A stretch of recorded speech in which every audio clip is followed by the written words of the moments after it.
Thank you very much. I'm really pleased to be here talking to a bunch of people who are in some very tangible way changing the world in which I live and plan to for quite some time.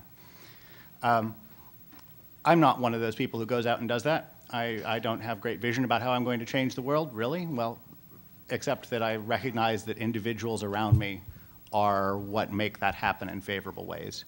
And so I spend my time with an outfit called the Nonprofit Finance Fund, helping people who have an opportunity to really improve the world in which we live not have the rug pulled out from under them. We spend time focusing on improving the financial health of organizations and providing for and helping them provide for the infrastructure that really cradles the process of delivering these mission-critical programs that we count on.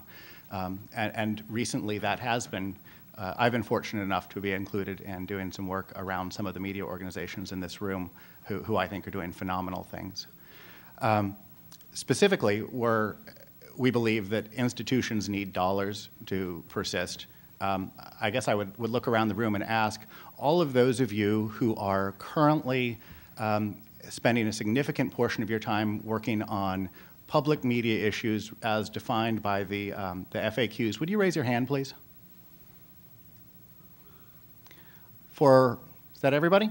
And for all of you that are there that are doing that, affiliated with some organization, for-profit, nonprofit, education, government, would you put your hands back up? And for that same audience, for all of you for whom it's important that you are able to provide for yourself and your family as part of doing that, would you raise your hands? Okay. So having institutions that take care of our missions is important. Having money that flows through that is really important. And we think that having transparency and talking clearly about that is a big deal. In this space in particular, I think building institutions that will curate and provide context for information is really important. Otherwise, YouTube would have launched and we would have hung out a big mission accomplished banner. That didn't happen, thankfully. When I think about what it is that now enables an institution to support that, the answer, and I love that the definition in the FAQs for public media is not about revenue or tax status. It's not about organizational structure. It's about the mission and what do they hope to accomplish. In order to have an organization that in an enduring way helps this mission, you need to have a business model. And whether that's a commercial business model that needs to go and come up with $1.10 or $1.25 for every dollar they spend, or a nonprofit business model that needs to come up with $1 and a nickel, not a lot of difference. The key issue is that the costs of doing this work, which are very expensive, need to be raised somehow. What's important is to plan that work and understand the financial implications and build a business model that's sustainable. Bringing in revenue needs to be decriminalized. The sense that public media is free is simply wrong, simply wrong.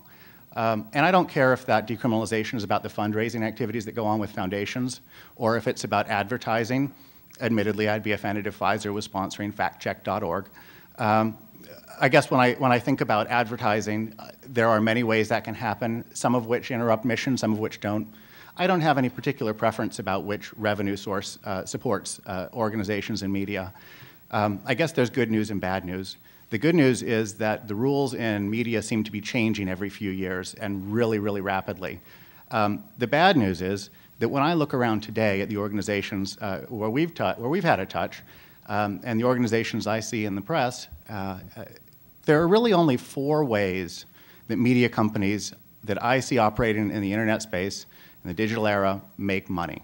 Only 4 ways, regardless of what business they're in. The first is they participate in commerce. People want to buy something and they take a slice of that. And that's the biggest way, by the way. The second is advertising. That's the second biggest and a big deal.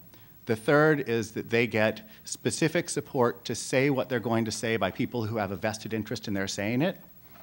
And the fourth, and sadly this probably doesn't apply so well to public media, although I would argue perhaps a little, is they take investors' dollars with some promise of a future business model, spend them, and go out of business. Those are the only 4 models I've seen. My perception is that in the future there may be a way to monetize users and viewers. To date, I haven't seen anybody prove that very well. I think that figuring out how public media can engage on piggybacking those 4 proven ways of providing support in this space is really important in the short term. And then lastly, and I know I'm running long, but 15 seconds. Business models are about how you support yourself over a long period of time.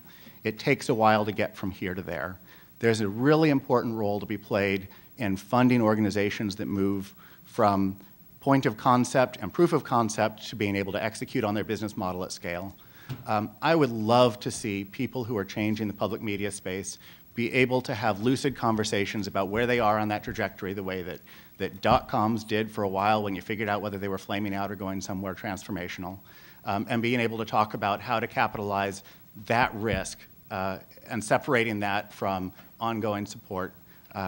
There's a story that says investing in giving rise to organizations is important, and another that says organizations supporting themselves is really important. I think that's a place our dialogue needs to go. Thank you.